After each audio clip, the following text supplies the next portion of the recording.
ഞാനെപ്പോഴും ഇങ്ങനെ ഗാന്ധിയെക്കുറിച്ച് കുറേ വായിച്ചു പോയപ്പോൾ ഒരു വല്ലാത്തൊരു സന്ദർഭം ഞാൻ എൻ്റെ വായനയുടെ ശ്രദ്ധയപ്പെടുകയുണ്ടായി. ഗാന്ധി കൊല്ലപ്പെടുന്നതിൻ്റെ തലേന്ന് രാത്രി അവസാനമായിട്ട് ഗാന്ധിയെ കാണാൻ വരുന്നത് മകനാണ്, ദേവദാസ് ഗാന്ധി. ദേവദാസ് ഗാന്ധി അന്ന് ഹിന്ദുസ്ഥാൻ ടൈംസിൻ്റെ മാനേജിങ് എഡിറ്ററോ മറ്റോ ആണ്. ഡൽഹിയിൽ തന്നെയാണ് താമസിക്കുന്നത്. ബിർള മന്ദിരത്തിൽ ഇടക്കിടക്ക് വരും. അപ്പം അന്ന് കാണാൻ വന്നപ്പോൾ ഗാന്ധി വളരെ ക്ഷീണിതനായിരുന്നു, സംസാരിക്കാൻ വയ്യ, ചുമയുണ്ട്. അപ്പോൾ കുറച്ച് നേരം സംസാരിച്ച് കഴിഞ്ഞിട്ട് ദേവദാസ് ഗാന്ധി പോകാൻ തുനിയും. ഉറങ്ങിക്കോളും, അച്ഛൻ ഉറങ്ങിക്കോളും, അച്ഛനൊന്നും പറയുന്നില്ല, ഉറങ്ങിക്കോളും എന്ന് പറയുന്നു. അപ്പോൾ ഗാന്ധി ദേവദാസിനോട് പറയുന്നൊരു വാക്യം ഇതാണ്: there is no hurry, talk to me some more time എന്ന് പറയും. വാസ്തവത്തിൽ അവിടെ എന്താണെന്നറിയോ, ഒരു അച്ഛൻ എന്ന നിലയിലുള്ള ഈ മനുഷ്യൻ്റെ ഒരു യാതന ഉണ്ടല്ലോ. ഒരു കുഞ്ഞിനെ നോക്കിയിട്ടില്ല, മക്കൾക്ക് വേണ്ടി യാതൊന്നും ചെയ്തിട്ടില്ല. ഫാദർ ഓഫ് ദി നേഷനാണ്. At the same time he's a father. ഈ ഫാദർലി ആയ ഒരു അഫെക്ഷൻ ഏതോ നിലയിൽ മരണത്തിൻ്റെ അവസാന രാത്രിയിൽ അയാളെ വന്ന് തൊടുന്നു. അയാൾ പറയുന്നു ദർ ഈസ് നോ ഹറി. ഇതും കൂടി ചേർന്നതാണ് വാസ്തവത്തിൽ ഗാന്ധി. അല്ലാതെ 30-ാം തീയതി വൈകുന്നേരം വെടികൊണ്ട് വീണ ആൾ മാത്രമല്ല. മനസ്സിലായല്ലോ? ഇത് നിങ്ങൾക്കൊരു ഹിസ്റ്റോറിക്കൽ നെറേറ്റീവിലും കിട്ടില്ല. ഇത് നിങ്ങൾക്ക് രേഖപ്പെടുത്താൻ പറ്റുന്ന ഒരേ ഒരു ഇടം കലയാണ്. ഇതാണ് കല. ഈ വാക്യം വലിയൊരു കലാവാക്യമാണ്. കാരണം അത് ഈ മനുഷ്യനെ കുറിച്ചുണ്ടാകുന്ന ഒഫീഷ്യലായ ഐഡിയോളജിക്കലായ ഫ്രെയിംവർക്കുകൾക്കിടയിലേക്ക് കടന്നു കയറി അതിലൊരു വിള്ളലായിത്തീരും. ഈ ഐഡിയോളജിക്കലായ ഗാന്ധിയിൽ ഇതൊന്നുമില്ലല്ലോ. 500 രൂപ നോട്ടിൽ കാണുന്ന ഗാന്ധിയിലില്ല, ഒക്ടോബർ 2 ഗാന്ധിയിലില്ല, ഇപ്പോഴാണെങ്കിൽ ഈ തൂത്തുവാരണ ഗാന്ധിയിലും ഇല്ല. പക്ഷെ ഗാന്ധിയിൽ ഇതുണ്ട്. ഈ ഗാന്ധി എവിടെ നിന്നാണ് നമുക്ക് കണ്ടെടുക്കാൻ പറ്റുക? അത് കലയിലാണ്. ഇത് ഗാന്ധിയെക്കുറിച്ച് മാത്രമല്ല, every aspects of life. There is an internal contradiction in our understanding about the real. ആ കോൺട്രഡിക്ഷൻ്റെ ഉള്ളിലേക്കാണ് കല കയറി നിൽക്കുന്നത്. അതുകൊണ്ട് കല എന്ന് പറയുന്നത് definitely it is a domain of knowledge. ഒരറിവ് രൂപം തന്നെയാണ് കല. കലയും സാഹിത്യമൊക്കെ. അത് ഇൻഫർമേഷനല്ല, ഇൻ്റർപ്രിട്ടേഷനല്ല, അത് ക്രിട്ടീക്കുമല്ല.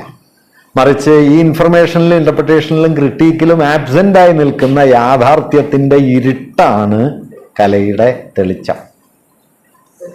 സമകാലികത എന്നതിനെക്കുറിച്ച് അകമ്പൻ പറയുന്ന ഒരു കാര്യം എന്താ വെച്ചാൽ, സമകാലികന എന്ന് പറയുന്നത് പ്രസന്റ് അല്ല. പ്രസന്റിൽ പ്രബലമായി നിൽക്കുന്നതിനെ ആവിഷ്കരിക്കലല്ല സമകാലികത, പ്രസന്റിൽ തെളിയാത്തതിനെ കാണൽ. കാരണം പ്രസന്റ് എന്ന് പറയുന്നത് അതിൻ്റെ ഔട്ടർ ലെയറാണ്. ആ പ്രസന്റിന്റെ പിന്നാമ്പുറത്ത് ഒരുപാട് കോൺഫ്ലിക്റ്റുകളും ഒരുപാട് റപ്ചേഴ്സും ബ്രേക്കുകളും ഒക്കെ ഉണ്ടാവും, ഇരുട്ടുണ്ടാവും.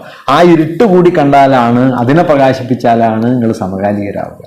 വലിയ എഴുത്തുകാർ സമകാലികരാകുന്നത് അവർ ആ കാലത്തെ ഏറ്റവും പ്രകടമായ ആശയങ്ങൾ ആവിഷ്കരിക്കുന്നു എന്നുള്ളത് കൊണ്ടല്ല, ആ കാലത്ത് തെളിയാത്തതിനെ അവർ പിൽക്കാലത്തേക്ക് വേണ്ടി രേഖപ്പെടുത്തുന്നു. അവർ ചരിത്രത്തിലെ ആഴത്തിൽ മുഴുകിയ മനുഷ്യരാണ്. ചരിത്രം എന്ന് പറയുന്നത് എന്താണ്? ഭയങ്കര വൈരുദ്ധ്യമാണ്. ഈ കല പൊളിറ്റിക്കലി കറക്റ്റ് ആവണമെന്നൊക്കെ പറയണത് ചെന്ന് പഠനം കൊടുക്കുന്നതാന്ന് വെച്ചാൽ കല ഇൻഫർമേഷൻ ആണെന്ന് എഴുതണുണ്ടാ. ഇൻഫർമേഷൻ ആണെങ്കിൽ വൈരുദ്ധ്യമൊന്നുമില്ല, ഒന്ന് ഫിക്സഡാണ്. യാഥാർത്ഥ്യത്തിൻ്റെ ഒരു പ്രശ്നം കുഴഞ്ഞ കേസായത്. ഇവിടെ മരപ്പാവുകൾ എന്ന് പറഞ്ഞ് കാരൂർ എഴുതിയൊരു കഥയുണ്ട്. അപ്പോൾ ജനസംഖ്യാ കണക്കെടുപ്പിന് ഒരാൾ വരുന്നു, അവരൊരു സ്ത്രീയുടെ അടുത്ത് ചെല്ലുന്നു, എന്നിട്ട് ചോദിക്കുന്നു ഭർത്താവുണ്ടോ എന്ന് ചോദിക്കുന്നു. ഭർത്താവുണ്ട്. ഭർത്താവ് എവിടെ? ഭർത്താവില്ല. അതെന്താ അങ്ങനെയെന്ന് ചോദിക്കുന്നു. അതൊരു കുഴഞ്ഞ കേസാണ്. അവർ വിവാഹമോചനത്തിന്റെ അടുത്തെത്തി നിൽക്കുന്നു, അങ്ങനെ ഒരു പ്രശ്നമാണ്. പക്ഷെ ഈ കുഴഞ്ഞ കേസ് എന്നുള്ള വാക്യം ഉണ്ടല്ലോ, അത് വളരെ പ്രധാനപ്പെട്ട വാക്യം. യാഥാർത്ഥ്യത്തിന് ആ സ്വഭാവമുണ്ട്. ആ പ്രതലത്തിലാണ് കല പോയി നിൽക്കുന്നത്. അതുകൊണ്ട് എസ്തെറ്റിക് എന്ന് പറയുന്നത് അത് കേവലമായ ഒരു അറിവല്ല, ഒരു അനുഭവമൂല്യമാണ്. ഈ അനുഭവമൂല്യം അറിവിനെ സംബന്ധിച്ച് പ്രധാനവുമാണ്. അപ്പൊ ഞാൻ പറഞ്ഞു വന്നത് എന്താണെന്ന് വെച്ച് കഴിഞ്ഞാൽ, ഇൻഫർമേഷൻ എന്നുള്ളത് ഒരു അതോറിറ്റേറിയൻ നോളജാണ്. ഇന്റർപ്രിട്ടേഷൻ എന്ന് പറയുന്നത് സിസ്റ്റമിക് ആണ്, അല്ലെങ്കിൽ എന്താ പറയുക, ഡെമോക്രാറ്റിക്കായ ഡയലോജിക്കായ നോളജാണ്. പ്രൊസീജിയറൽ എന്ന് പറയുന്നത് ഞാൻ നേരത്തെ പറഞ്ഞതുപോലെ എമാൻസിപ്പേറ്ററിയാണ്. അതാണ് നിലനിൽക്കുന്ന അറിവിൻ്റെ അതിരുകൾക്ക് അപ്പുറത്തേക്ക് പോകാൻ. നിലനിൽക്കുന്ന അറിവ് എന്ന് പറയുന്നത് വ്യവസ്ഥാപരമാണ്. ഒരറിവും ന്യൂട്രലല്ല, ഒരറിവും ആകാശത്ത് നിന്ന് പൊട്ടി വീഴുന്നതല്ല. ഏതറിവിലും സോഷ്യൽ റിലേഷൻസും അതിൻ്റെ പവർ സ്ട്രക്ചറും ഉണ്ട്. എന്നിരിക്കെ ആ സോഷ്യൽ റിലേഷനെയും അത് കൊണ്ടുവരുന്ന പവർ സ്ട്രക്ചറിനെയും ബ്രേക്ക് ചെയ്യുന്ന അറിവിൻ്റെ ഡൊമൈനാണ് ക്രിട്ടീക്ക് എന്ന് പറയുന്നത്. മനസ്സിലായില്ല? ക്രിട്ടീക്കാണ് എമാൻസിപ്പേറ്ററി ആകുന്നത്. ഞാൻ ഏറ്റവും ഒടുവിൽ പറഞ്ഞ എസ്തെറ്റിക് ആകട്ടെ ഡയലക്റ്റിക്കാണ്. യാഥാർത്ഥ്യത്തിൻ്റെ അടിസ്ഥാന പ്രകൃതമായ വൈരുദ്ധ്യങ്ങളിൽ വേര് പിടിച്ചിട്ടാണ് കല ജ്ഞാനോൽപാദനം നടത്തുന്നത്.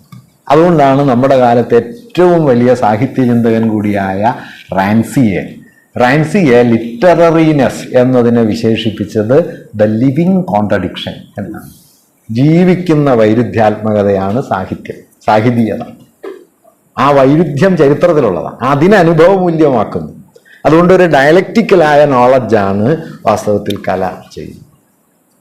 അപ്പൊ ഈ 4 പ്രതലങ്ങൾ, ഇതിൽ പ്രക്രിയാപരമായ അറിവ്, പ്രൊസീജിയറൽ എന്ന് പറയുന്ന അറിവ് ഏതാണ്?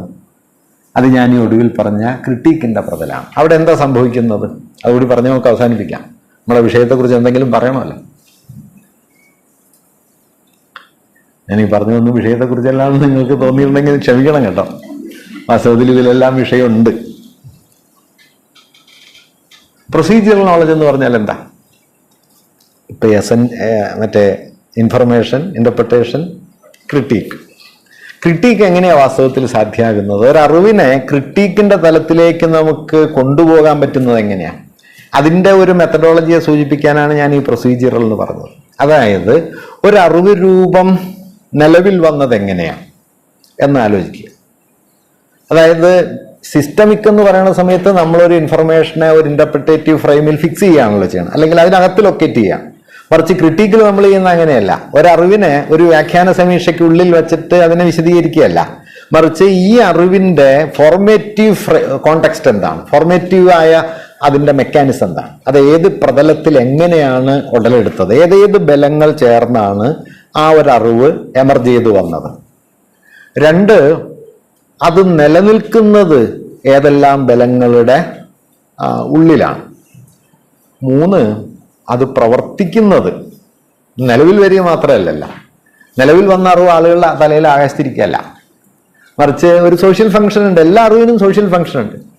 അപ്പൊ ഇത് കൺസീവ് ചെയ്യപ്പെട്ട സമയത്തോ എമർജ് ചെയ്ത് വന്ന സമയത്തോ അതിലുണ്ടായിരുന്ന അതേ ഘടകങ്ങൾ തന്നെയാണോ ഇത് ഫംഗ്ഷൻ സ്പേസിൽ അതിലുള്ളത്?